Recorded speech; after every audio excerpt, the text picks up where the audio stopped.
Bueno, en esta última lucha, reforma educativa, creo que una finalidad era desaparecer a la coordinadora. En esta reforma nosotros lo dejamos mucho en un destinatario, pues que eran los maestros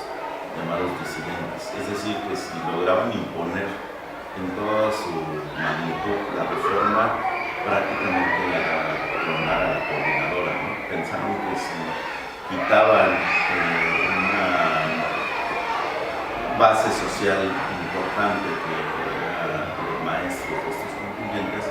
automáticamente los líderes se quedaban sin ese soporte, sin esa base y se caían, ¿no? Y entonces le apostaron mucho primero a decir, no sigan a estos líderes, los están engañando, la reforma, la evaluación no tiene estas implicaciones, es benéfica, les vamos a dar un incremento de salario y además pueden regularizar sus plazas. Cuando se mostró que esta evaluación llevaba al despido, llevaba la inestabilidad laboral, llevaba terminar con la plaza base, empezó otro ataque que era, pues es que estos líderes tienen intereses porque venden plazas, ustedes tienen que ir a las marchas porque los obligan, y entonces empezaron en esa dinámica pues a tratar de poner en contra pues a los profes, ¿no? Cuando eso no les funcionó, entonces apresaron, por ejemplo, pensaron que si apresaban a la dirigencia formal de la sección 22, ese movimiento se iba a acabar y que por lo tanto también la coordinadora se iba a acabar. O sea, como que su análisis era muy simplista. Aquí hay unos dirigentes, hay una sección fuerte que es la 22 de Oaxaca, y las demás no tienen capacidad. Entonces, si atacamos el corazón, lo demás se va a caer como fichas de dominó. Sin embargo, a pesar de aprender a buena parte de la dirigencia de la 22, a su secretario general, a su secretario de organización, al de finanzas y a buena parte de la estructura de dirección, no lograron acabar con ese movimiento. O por esta estructura horizontal y más hacia abajo que se tiene, inmediatamente pudieron hacer un recambio de cuadros, asumir otros, la dirección. Muchas dificultades porque pues sí estaban acostumbrados los profes de Oaxaca que habían siempre avanzado, habían logrado con la movilización sentado al gobierno obtener beneficios, avanzar en cuestiones económicas y gremiales. Entonces costó trabajo, pero se sostuvieron. Y ya cuando el gobierno se dio cuenta que no tenía posibilidades de derrotar por esa parte y por la presión tan fuerte que se hizo, tuvieron que empezar a liberar pues a los propios presos, ¿no? Luego creo que el asunto de Nochistlán para nosotros sí estuvo orquestado y pensaron que algo así como golpeamos un sector fuerte, logramos que este asunto de represión conlleve a que otros sectores también se contraigan en su participación. Pues por el contrario fue un detonante, o sea, después de la masacre de Nochistlán se incrementó la participación de la lucha, incluso para nosotros en la Ciudad de México fue un detonante que llevó a que los maestros decidieran entrar al paro a partir del 5 de julio, y es pues una situación muy fuerte porque tuvo que haber muertos para que entonces el gobierno se decidiera a sentarse a negociar con la coordinadora. Llevábamos prácticamente un año sin mesa de negociación. Ibas a Gobernación, a la CEP, a la Cámara de Diputados, etc. Simplemente puertas cerradas, no te atiendo, no hay ¿cómo se llama? Mesa, y pues se van a desesperar y se van a regresar, ¿no?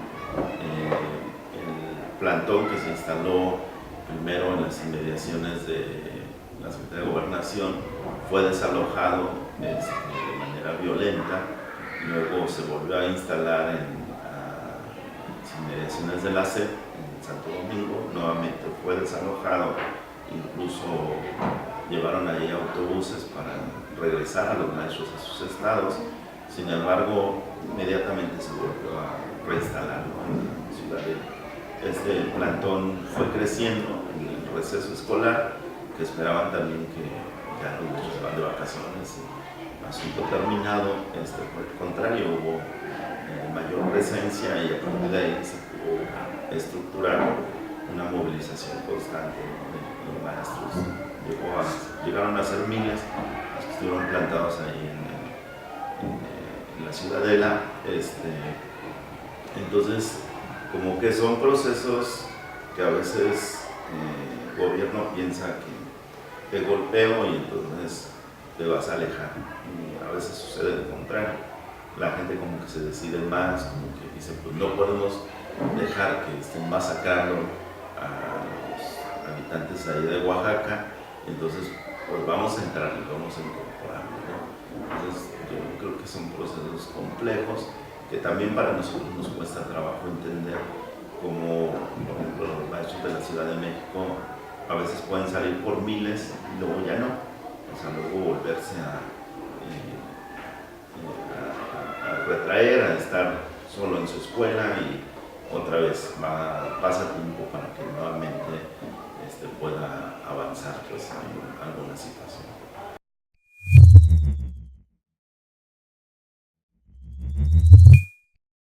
Bueno, yo creo que ha habido momentos muy importantes del movimiento avanzado. Podríamos hablar como ciertas oleadas fuertes. Primero, el surgimiento de la coordinadora en el 79 fue muy importante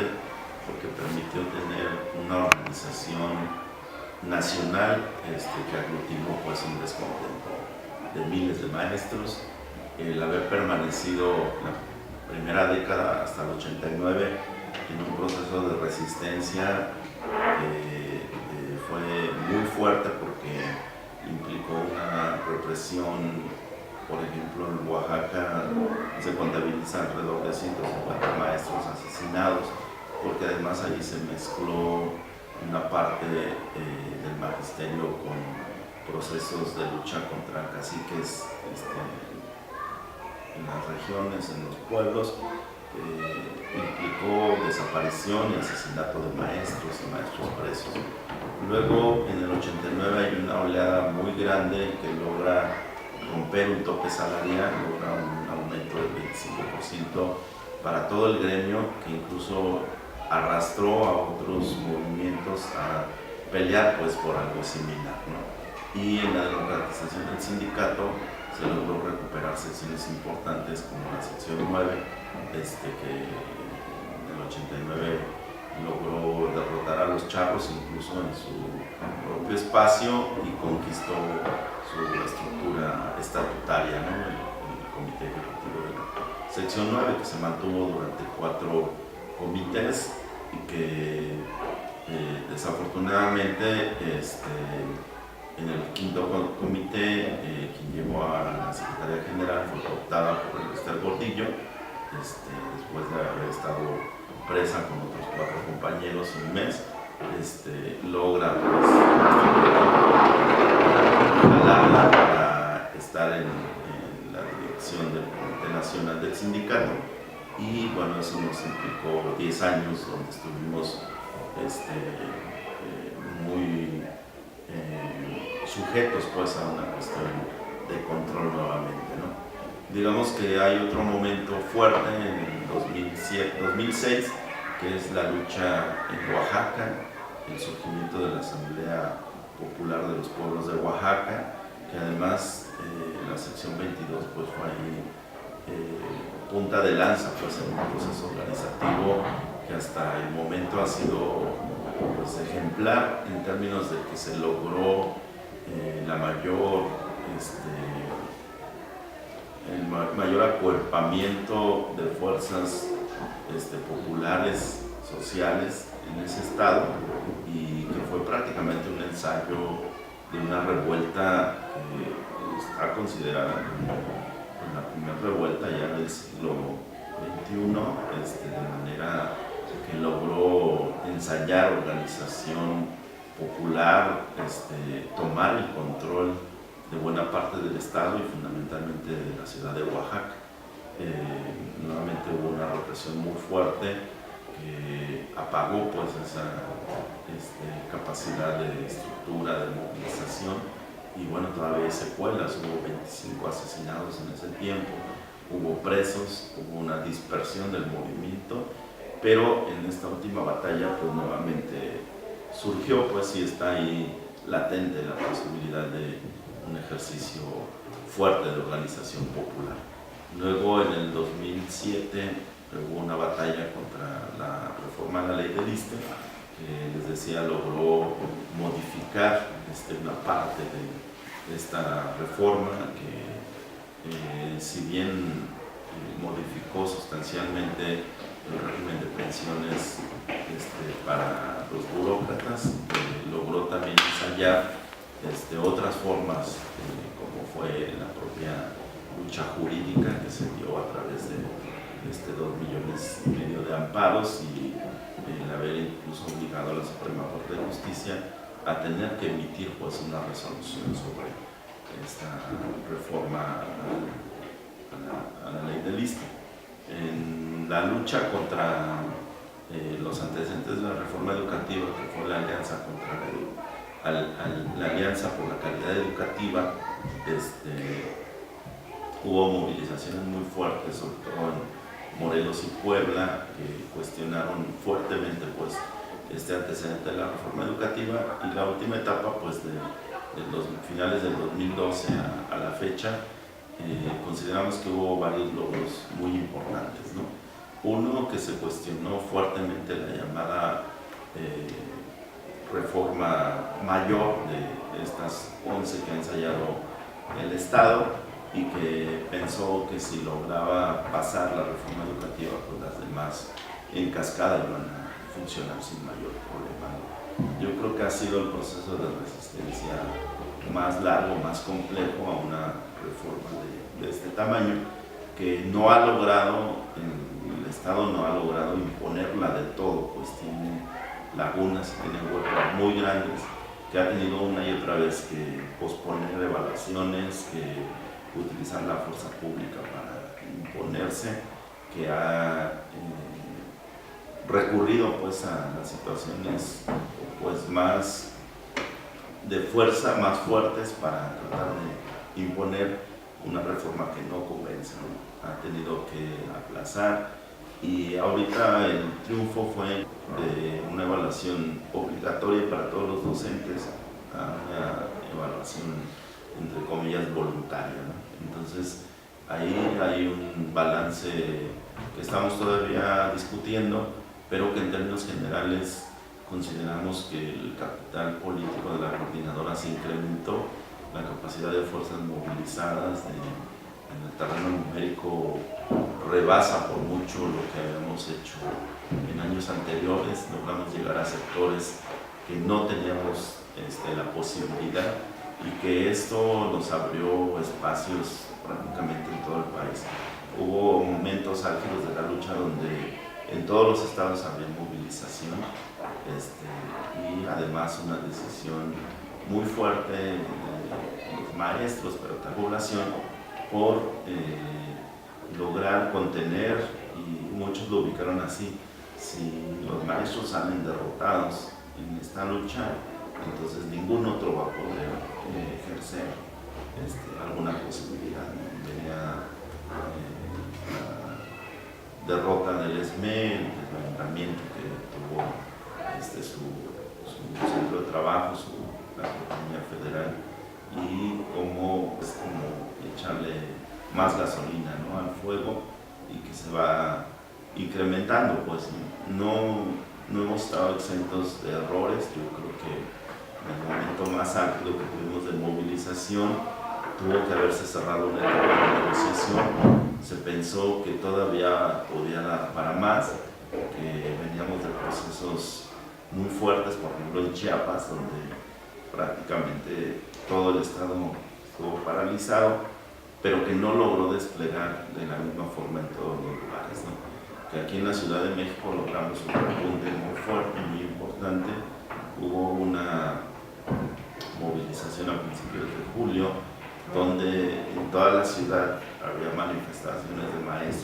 ciudad, que nuevamente fue otra oleada importante. Sin embargo, también entender que los movimientos tienen procesos cíclicos, que hay procesos de movilización, que hay procesos de organización, que hay procesos de negociación, y a veces a un movimiento le es muy difícil entender esa parte, ¿no? O sea, cómo llegaste a un punto que podrías decir es lo más alto del movimiento en términos numéricos, en términos de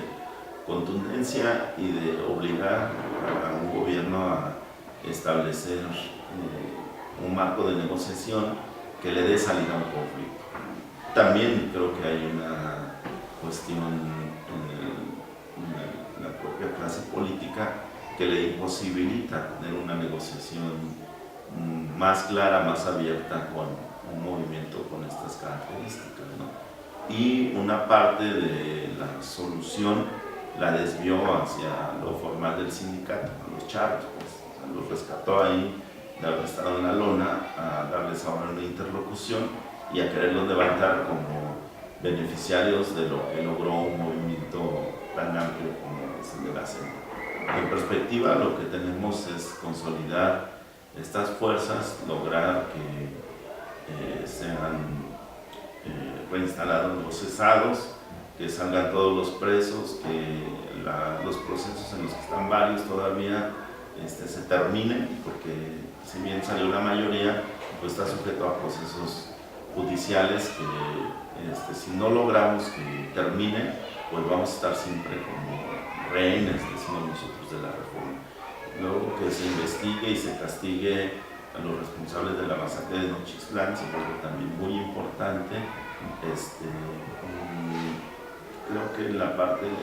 pedagógica necesitamos consolidar lo que se ha ido generando como una propuesta, una alternativa educativa alternativa. Entonces en eso vamos hacia un tercer foro y el próximo inicio del 2017 a un congreso de educación que seguramente nos va a marcar una propuesta de una educación alternativa para este país. En la parte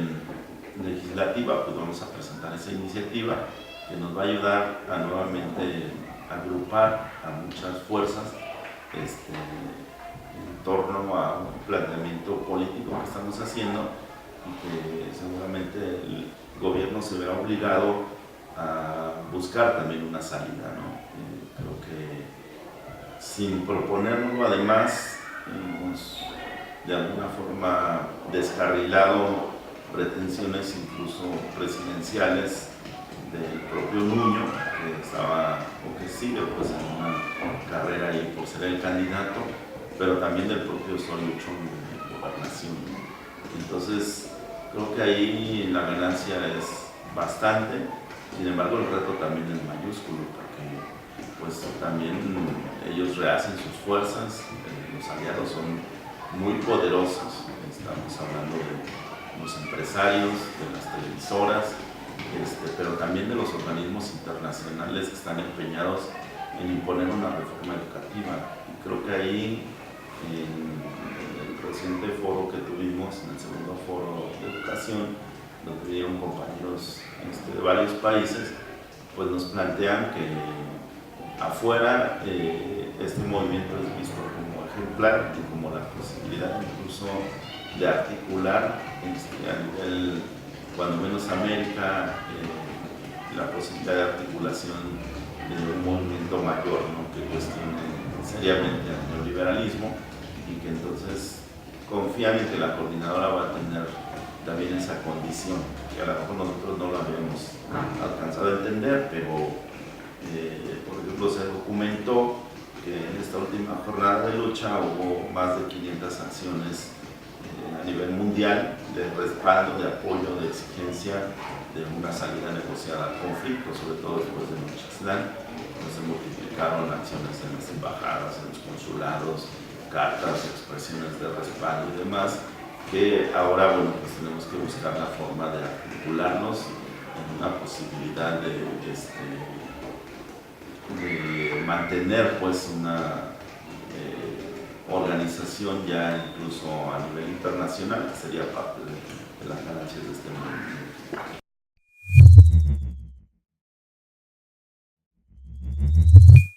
Sí, bueno, apenas tuvimos un foro de educación donde vieron compañeros de varios países de América, de Canadá, pero también de Argentina, de Brasil, de Panamá, y entonces se reflexionaba que este movimiento ha tenido un impacto internacional en términos de que cuestiona una política que está trazada a nivel internacional por organismos como la OCDE, como el Banco Mundial, como el Fondo Monetario, sobre la educación en nuestros países, y que los procesos de resistencia en México han sido ejemplares y marcan de alguna forma rutas en estos países, algunos como Chile, que estuvo un representante del Sindicato de Maestros de Chile, pues decía que había sido ahí un laboratorio de estas políticas, y que bueno, ellos ahora en la pelea están por que la educación vuelva a ser pública, porque los procesos de privatización llegaron a tal nivel que se ha afectado gravemente el derecho a la educación en ese país. Luego decía que se documentó más de 500 eventos donde en distintos países, no solo de América, sino también de Europa, de Norteamérica y de otros lugares, se manifestaron en respaldo, en apoyo a los maestros mexicanos. Recibimos cartas, por ejemplo, de maestros de Gran Bretaña, recibimos cartas de Argentina, de Estados Unidos, de Canadá, de Brasil, de Ecuador, de muchos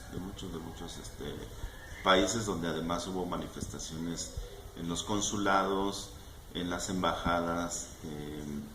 y en eventos,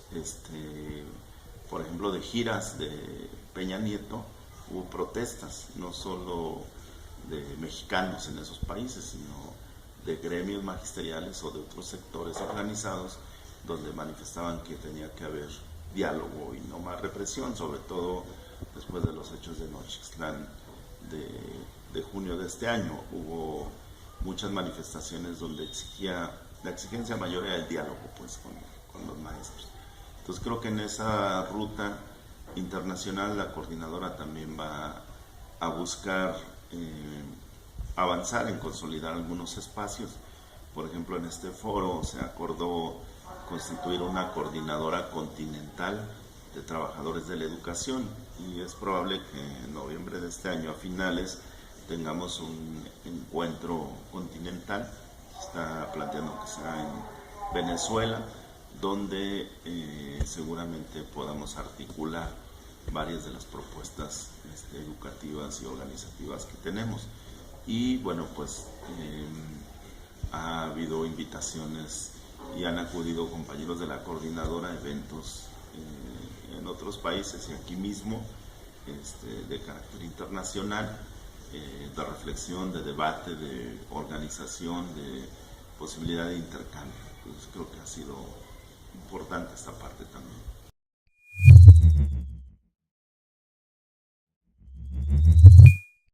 Bueno, entender que estamos ya en la última parte de un sexenio que ha sido caótico, que ha sido pues de imposiciones, de represiones, de fuerza, donde ha querido imponerse una visión hacia este país, pero también de resistencia, ¿no? Y entonces consideramos que estos 2 últimos años, antes de que termine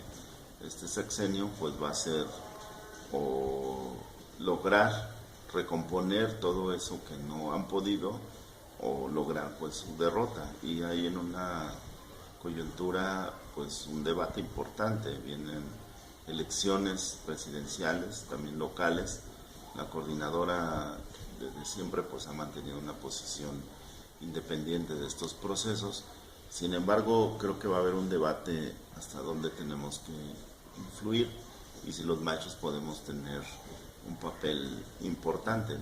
una coyuntura, si bien no apostar a que nuestro movimiento se pueda resolver ahí,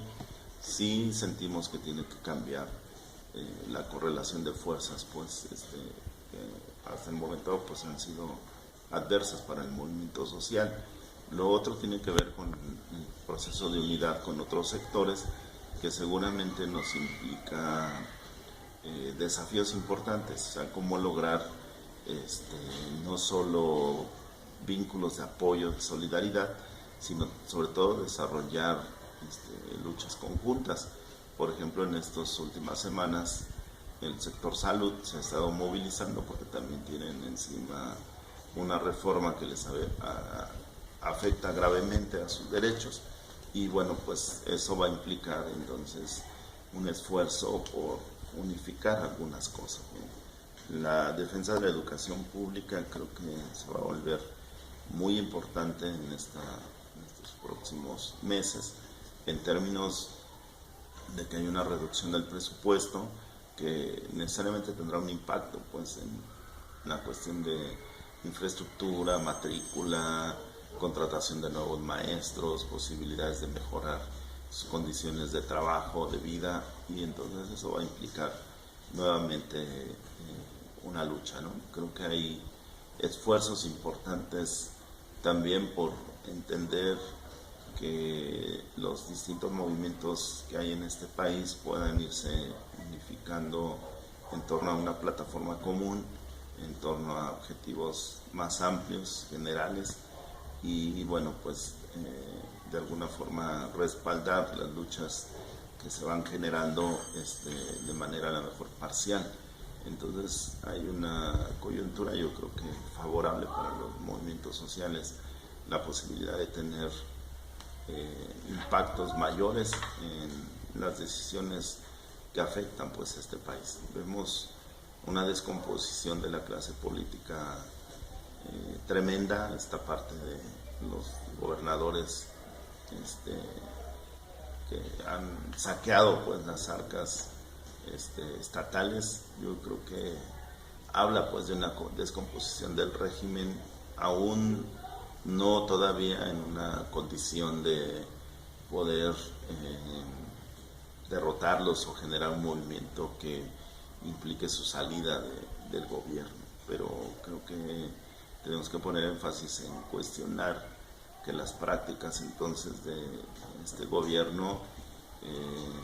la parte de inseguridad y de la afectación a muchos, el problema pues de desapariciones, de asaltos, de asesinatos y demás, es un problema muy fuerte en este país que igual yo creo que implica cómo lograr también articular esta parte de procesos que eviten una mayor descomposición social. Creo que los maestros pueden jugar un papel importante ahí, en esa parte.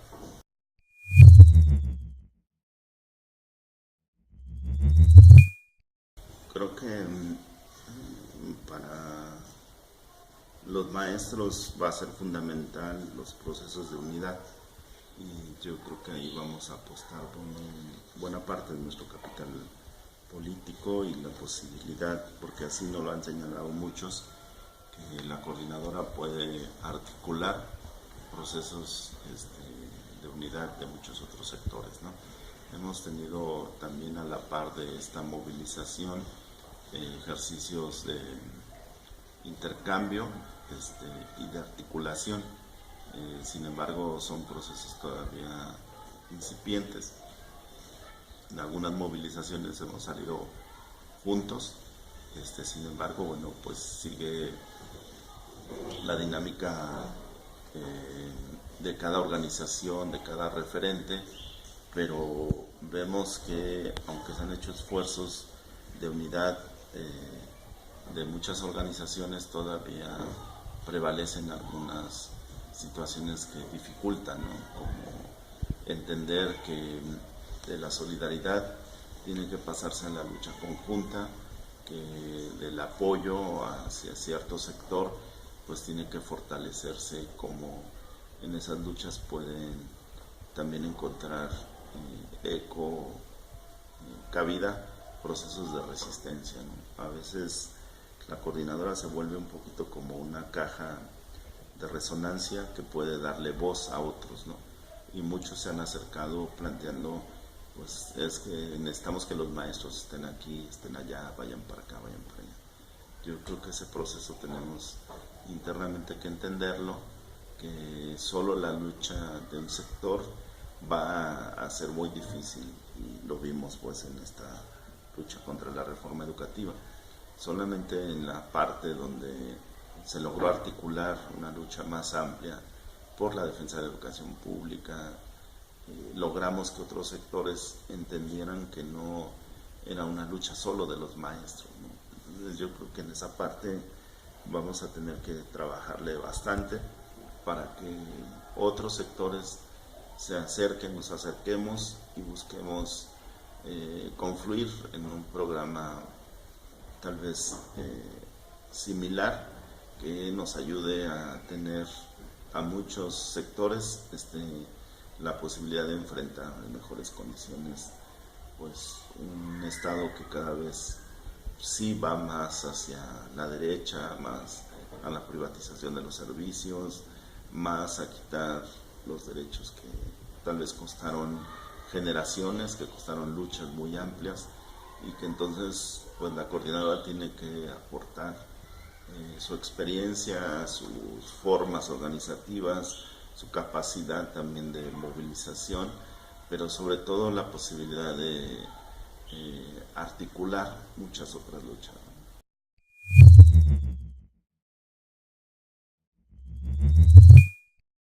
Muy bien, Pedro. Bueno, nos ha parecido muy interesante todo lo que nos dice en la entrevista, desde la historia de la CENTE, cómo se ha creado, cuál es su estructura organizativa, cuáles son sus objetivos de lucha y pues, bueno, el momento crítico que atraviesan ahora con la reforma educativa y todo el proceso de lucha que han llevado en estos años. Bueno, te damos las gracias por esta entrevista y es para el proyecto Izquierdas Mexicanas desde el siglo XXI, los movimientos sociales. Pues muchas gracias a ustedes por también preocuparse de esta parte. Muchas gracias por